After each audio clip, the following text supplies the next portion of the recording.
Arzu. This is the first time I'm gonna use a high-tech test from courtesy of Arzu. And Q. Name is Q, right? That's correct. Yeah, but your name is Arzu. Yeah. So this came from US. This is US made, right? US made, out of Southern California, San Diego. This is used in US, right? Yes, all around the world. So this Wow. company has contracts with worldwide organizations, and they're known. They're So did you personally take this by luggage, or this one of the cartons that we had? in my hands. In your hands? In my hands. Wow. Because these cartridges, the fluid inside the COVID tests are sensitive to temperature. If it's too hot, it can go back. If it's too cold, it can go back. How about this one? That's the one. So this is the one that we're concerned about. The machines are okay, but the cartridge inside here is fluid that we have to make sure is temperature sensitive So if you carry this one, you don't need to expose this to the heat. or the cold. Because if we put this in the back of the plane, it's below certain degrees, but it's very cold in the luggage area. So in the luggage, you don't know where they're gonna put it. Like, Don't know where you're gonna go, how Yeah, you're gonna do it, yeah. if it's gonna get damaged. correct, So correct. we take it with us. You used this one first time in Colombia, or First time in Colombia. That's right. this sir. is the second time you use it here? This is the third time, because then Third after time. Colombia we went to Guatemala. I hear you're going to donate this one to our government? No. To? To our government, Department of Health? No. No. No. Unfortunately, we don't have enough, and But- this is going to be for Rotary only. How about the machines? You use this one, and this is the same machine you use in Colombia? Yes. Same machines we use in Colombia, the same machines we use in Guatemala. So these machines have been donated to Rotary for our medical machines. So this is the third one because you use in Colombia, you use in Guatemala. So these are little computers. These can be Oh, really? ultimately because they have Bluetooth, they have Wi-Fi, and Yeah, correct. they are little So computers this has Wi-Fi, this has Bluetooth, inside this one. inside that. So this has a processor then. It's a processor. That's why we call this a rapid PCR. Wow. Are you ready, sir? Okay. All right. We go Take 5 this one. seconds in each nostril. In each nostril. That's right. Okay. So each nostril. There you go. 1, 2, 3, 4, 5. Excellent. Next side. Next side also. Yep. 1. 2, 3, 4, 5. There you That's are. it? All done. Why it's very fast. Very fast, and this takes about 20 minutes to process. And you'll have your. So 20 minutes to process this one. That's it. So the computer, all it's doing right now is it heated up the fluid. It's going to break down the cells that were inside of your nose, and then it's going to magnify it to look for any cells that were infected. Oh, really? That's it. We're not looking for the virus. We're looking for cells. So this is a cellular base, Molecular base, precisely. molecular base. Which means the same thing as cellular. So this is equivalent to your hospital PCR. So the rapid test that we usually do at the airport is just like Antigen. antigen. Yes. So the principle of antigen is what? Yeah. You're looking for the virus particle. So you're looking for protein or the virus. But normally for your body to produce that much virus, it's 5 days in advance of the sickness that you're taking. You have a lot of. So you have blind days to look for that. So what we do is normally if you look at the hospitals or this machine, these machines can pick it up much faster than the antigen base because your body has to wait to produce all the response. So now we can have a more and quicker, accurate result of what's going on in your body. You come again. So you mean this machine is our body right away, like today? This is more sensitive to 48 hours. So if you look at the hospital machines that they use, where they take the culture, they put it in a machine, the machine takes 8 hours. 8 hours, yeah. That's called a PCR. Yeah, RCPCR. Something. Exactly. Yeah. And so that machine is a larger version of what this little tiny thing is doing. That machine will take about 24 hours for it. Correct. The next day. The next day. to The get result is next day. But if your exposure is today, and tomorrow you go take that test, that PCR will show you the accurate results because it's looking for microbe cells. This machine will take 48 hours. So if you were sick, if you were introduced to the virus today, in 48 hours this machine will pick you up. If you take the antigen test, the one that you do at home, 5 days. takes 5 days. After 5 days of your event, then it will give you a true answer. So what happened before 5 days? It doesn't give It you. doesn't count. It's not accurate. It's also here. It's less than 48 hours. It doesn't count. So less than 48 hours is not going to be accurate. So this is in my head, I calculate. If I know I was around somebody that was sick today, I need to be able to test myself in 48 hours to get an accurate result. Okay, so like if we were exposed 2 days ago and we get it today, then this is a more accurate result. Exactly. So for us that we've been in the same group for over 4 days, yeah. this is going to make me very, very confident. But for them who just here today, so it's. So now I just got to say, okay, these are new patients. In 2 days, I'm going to test the new patients. You're correct. You're That's correct. how we do it. We have a controlled environment. We know who comes in. We know who goes out. We know who's going to be sick, and we just keep the tags to make sure that nobody else is sick. You know very well That's how we do it. You know very well your job, man. and I learned a lot from you. I'm here. And more than I read in the Google, something like that. Yeah, because you have experience, around the world. I think my laptop, I had the iPad, I had my phone, I connected everything. And So this you bring also this one, huh? oh yeah. Yeah. And I was like, that's too much. I don't need to do that anymore. Wow. So we're in Colombia, Bogota. Medellin. Ah, okay. So the same, this ROTAPLAST mission. Same ROTAPLAST. So they have a lot cases also A lot of cases. of cleft palate. They have a lot of cleft palate because of pesticides. Huh? The government puts a lot of pesticides in the water and in the farm fields. So even if they had the natural resources, there's more instances of cleft palate because of environmental. So you mean it's an external factor, that's why they have like this? Precisely. So some things are natural within the womb, it doesn't process. Sometimes it's very, very rare. Even if the mom does everything right, it still happens. But then the major reason that we see in a lot of places is external environmental factors. Any lecture that I was ever part of, we always say it's multifactorial. It's not one thing, it's more than one or two things together. So the biggest factor is the toxin of the environment. Environments all together. And the mom doesn't take the vitamins, something like that. Vitamins, the mom might have a slight hereditary change, but it doesn't mean 100% that the baby's gonna have it. But if that mom doesn't take her vitamins, has a hereditary change, and then the environment is toxic, It is for sure. so that's why we saw in a lot of places in Colombia, an entire village had a percentage of over 30% of the population. Oh, really?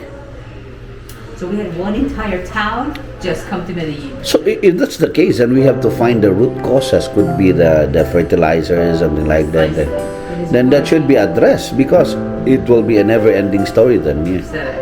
And that is, I say the first step of medicine is always education. We need to educate each other, educate our families, educate the government, educate everybody that we work to in the schools so that we can teach each other to fix the problems. So do you think the first world country, they have lesser problems like this? They do, and what we still see it. Yeah. Well, I can put a finger to it. Oh, the mom didn't take the vitamins. Oh, the mom had a higher percentage of hereditary change. And then if I say, oh, like in Michigan, their water pollution is really, really bad. Oh, really? So bad. They have lead in their waters. They have other minerals in their water. In Michigan? In Michigan, Detroit, Michigan is known. Your sister is I think Michigan before. No, Arizona. So those are the things that we know the counties that have the weaker population, and so we have to send more of our resources into those areas. So they had cases of. Of course. it's rare. One machine here, one machine one to. Yeah, but some hotel room is not so many plug, huh? So what I do is I have a power source too that has multiple connections, so I can do that too. You gotta be prepared. Yeah, because 1, 2, 3, 4, you have to like, you have to charge this all the time. Now you know my life. Now you know.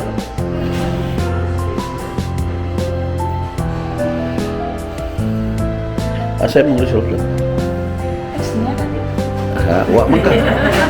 Well, she just came today, so you don't need to be tested. I tested it already. Yeah. The real thing experience is the one we need. Yeah. The last three. Anybody else after you? I have to be tested. Yes.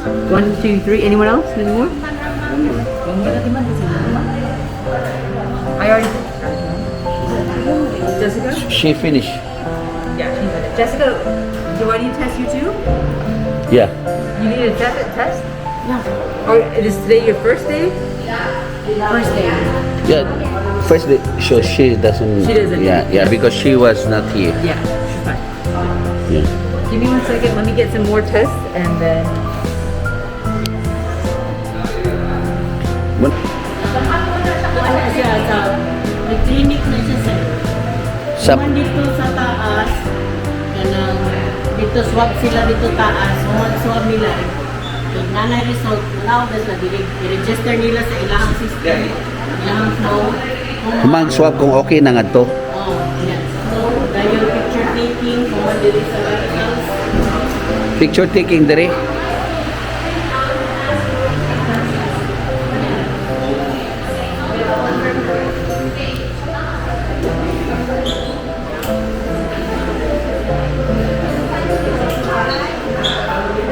Bali, maoperahan sila sa di mo bisan pag mo tagak sila ngadto mo register gyud sila dire.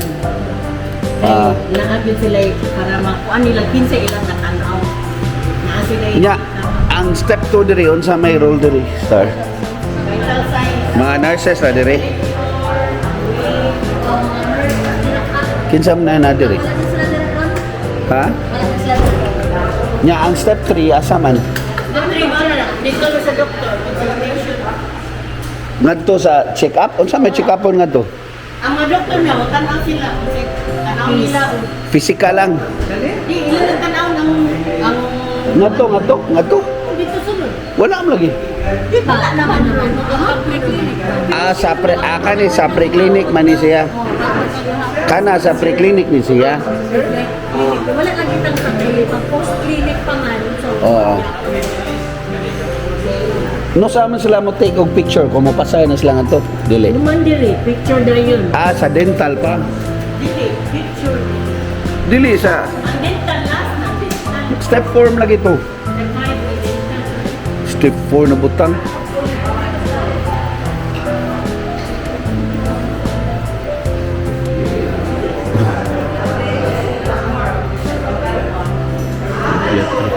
Ay, I'm sorry.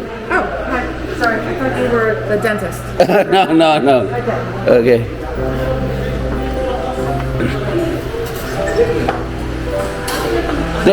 Ang step 4 pediatrics.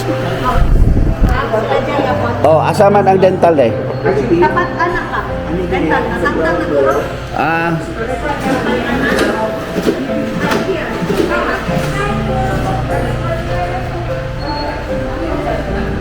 Step 5, the dental.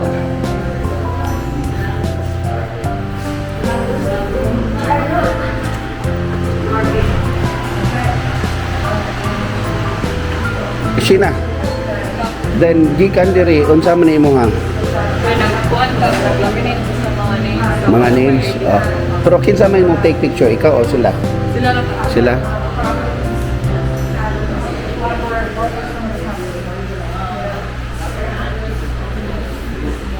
Toto station.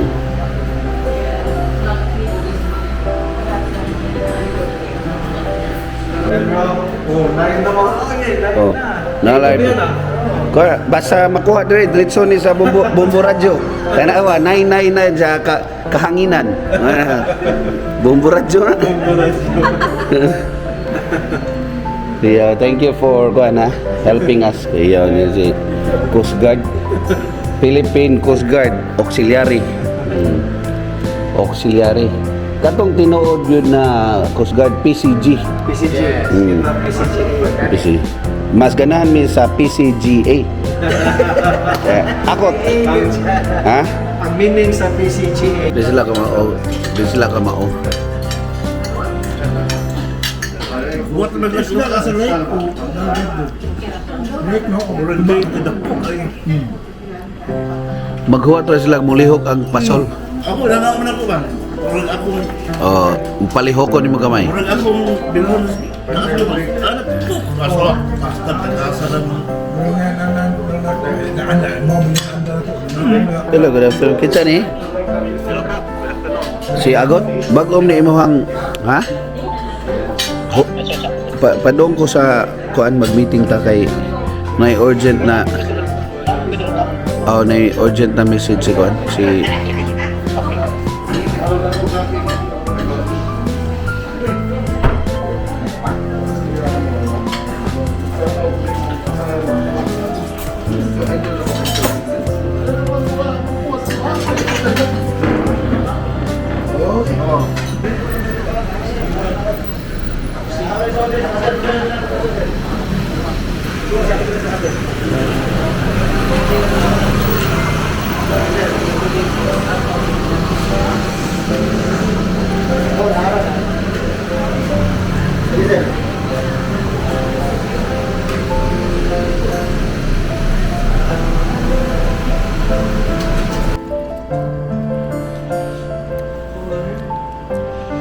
so far sus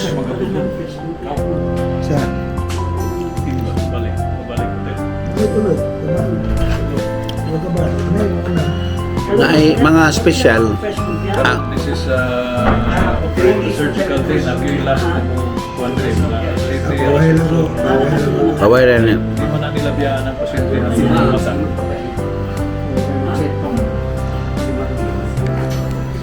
imo dong nakauna na nakapula na kita video na video Video. 1, 2, 3, smile. 1, 2, 3, smile. Ano pa? Video. Tingog, saan mo kaya bilang istatuwa mo?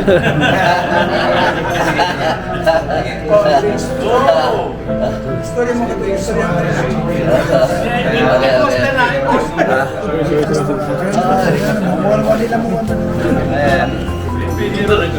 Color naman dyan. Oo. Register ito nga. Pero ang Ito sa kwan, sa ibigan ko. Trying na pulis ba? Sino may bukat?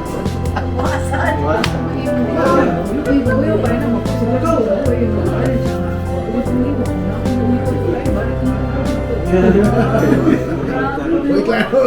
Ito is ping-ping. Ito is ping-ping. Igamit na picture pa rin. Ganyan, basta. Ako na mo rin, alas lang na whisper lang. Okay lang. okay. Silence! Okay ha, kay ako'y kuan dire Marshall. Kung Marshall mo sa ubos, ako'y Marshall dire. So, wala sa tayo tingog, ginhawa ra gyud. Okay? Pwede mo, Okay. wala whisper lang. No. Ignore ko, okay lang. So, let's do it. Paragraph. Sayok ka. Hindi ka dali. Balik ka. Pero dako pa magyapon gud. Dako pa gyapon. Pwede na po niya. Boy P. Sayok. Rotary Club o Boy Puy Bay. Boy po ha? Boy po Beach.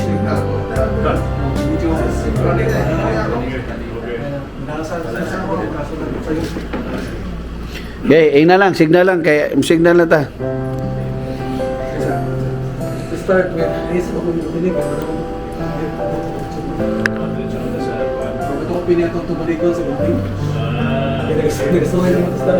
Question mo na din na. Hindi na. Pwede para ma-sit na rin mo. Okay na po. You don't have to do the question, but just give the answer. Then you just refer. No, bro, you can question anyway. You can edit later on. Yeah, pwede na kay para ma-internalize niya ang question.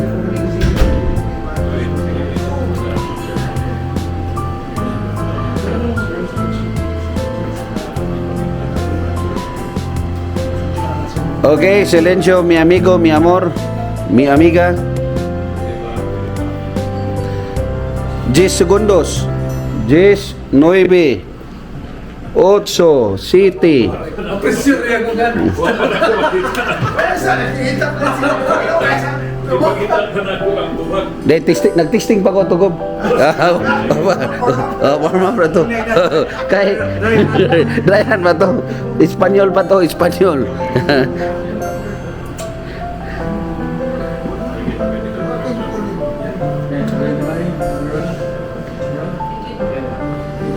Okay, ready? Okay. One, go. Why does it have focus on these something despite all the other emergencies we are facing? Among the thousands of needs that Rotary addresses. Oh, hindi na. Pwede ka siya, dili siya. Ako behind the scenes ba? Kita kag Jackie Chan ka ng mga behind the scenes ako ha. Behind the central focus on doing something despite all the other emergencies we are facing. Among the thousands of needs that Rotary addresses to fill all over the world, the Rotary Club of Cebu Port Center has chosen to focus on how it can help to bring change in the lives. The Rotary Club of Cebu Port Center has chosen to focus on how it can help to change the lives and bring smiles to the indigent victims of the cleft lip and cleft palate anomaly. Yeah. Next, what are the main facets of the program? The main facets of this program are primarily the indigent children, the ROTAPLAST International, the Rotary Club of Cebu Port Center, and the hospital, in which we conduct the missions. How can the public provide timely support for the program? The mission has tremendous financial needs, and we turn to the public.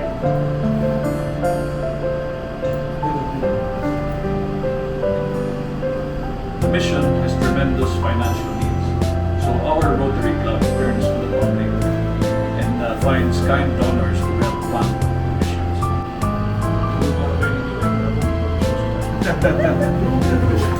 We're all listening.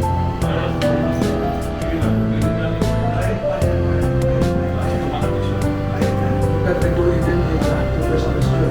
Well, kasi na-generalize din namin. Pero okay kayo kung so, yung mga pili.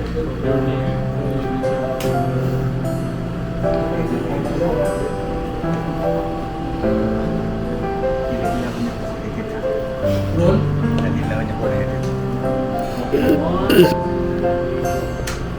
Welcome to the 18th ROTAPLAST Cebu Medical Mission. This is a joint project of ROTAPLAST International and the Rotary Club of Cebu Port Center. We have had 17 missions to date and have helped change the lives of 1,459 indigent children.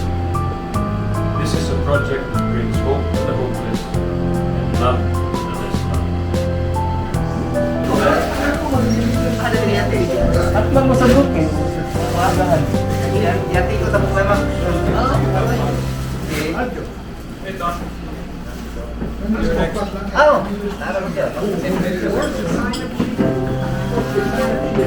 Yung pag yun na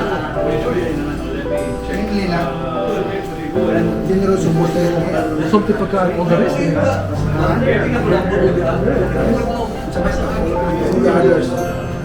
Something in behalf of ROTAPLAST International. So yan na. Okay. Message na siya. Now, where's the makeup artist? There. Okay. Okay. International one. Makeup artist.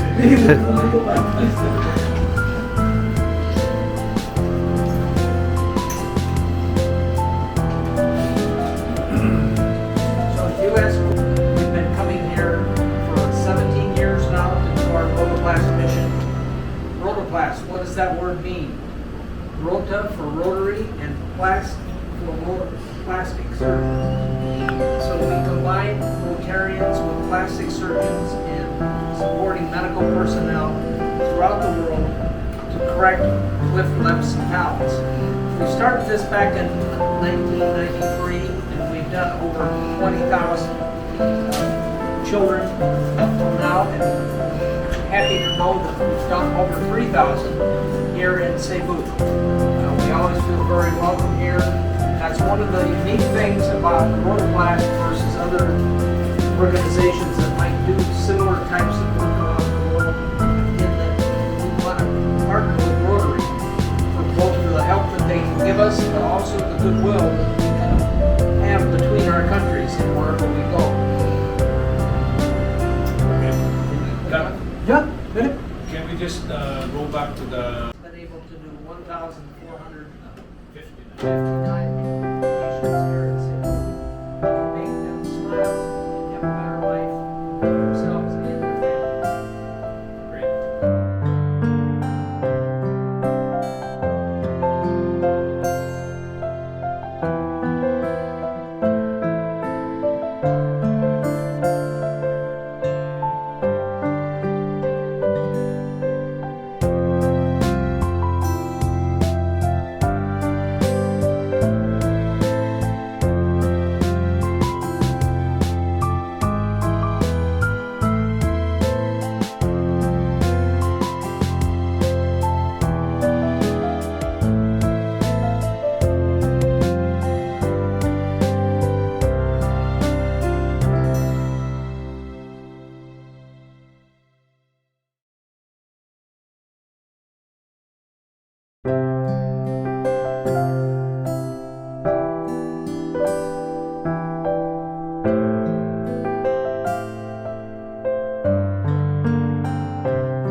Ikaw sunod ah.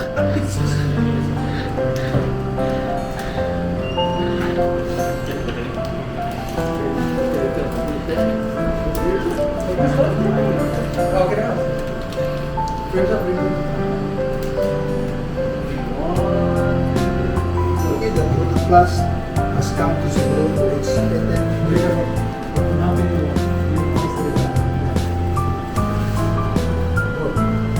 Go. I'm happy that ROTAPLAST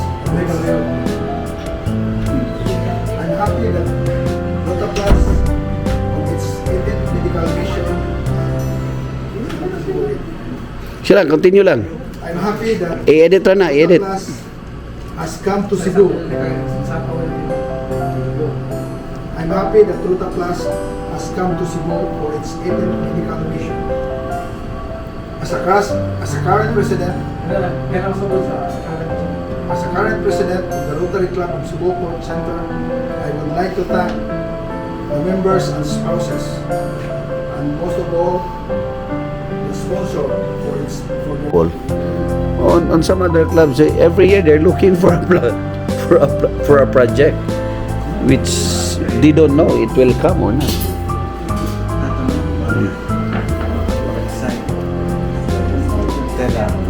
Tapos gawa natin sila